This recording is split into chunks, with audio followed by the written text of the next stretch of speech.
Hello and welcome to the latest edition of New Haven Independent Vlog News Summary, direct from our Human Resources Department, otherwise known as my Compost Heap. So let's see what stories we're working on. Whoa, a plaque, someone got an award. What does it say?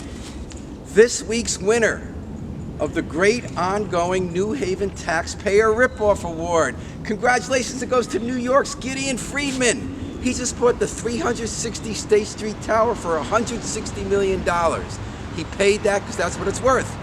But the city said, we're going to tax you as though it's worth only $115 million. Puff, $45 million of appraised value goes away. You don't have to pay taxes on that. We'll pay those taxes. The rest of us in New Haven, once again, will pay the bill for some wealthy out-of-town investor who won't get taxed at the rate his property's worth. This is happening on every week, folks. People are buying properties. It's a gold rush from out of town. They're paying tons of money, but we're saying it's not worth that money because we use an outdated, old way of appraising property that in every case undervalues it. There are some happy tennis players, though, in Edgewood Park. The city completed a $625,000 remake of the whole courts, and it's very popular there. It's a great thing to say. But I love that park. It's such a place to celebrate. The skate park, the trails, the duck pond, the dog park. It's a true people's park. And now there's pickleball.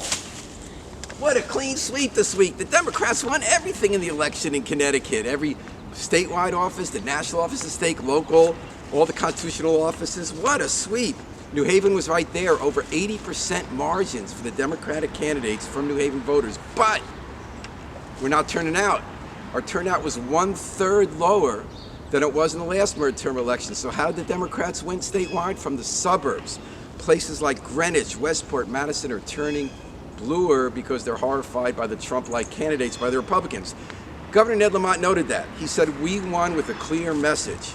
Pro-choice, pro-environment, fiscally cautious, putting a lot of money as much as possible in the rainy day fund and paying off old debts rather than giving short-term gains to people like every new bridge, and never, ever, ever tax the rich. He didn't put it that way. He says, I won't raise taxes, but what he really means was, for the next 4 years, progressives can pound sand when they keep asking to raise the taxes on the very, very, very richest.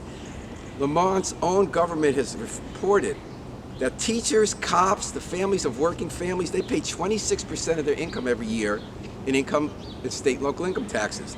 The top 1%, they pay only 7% of their income.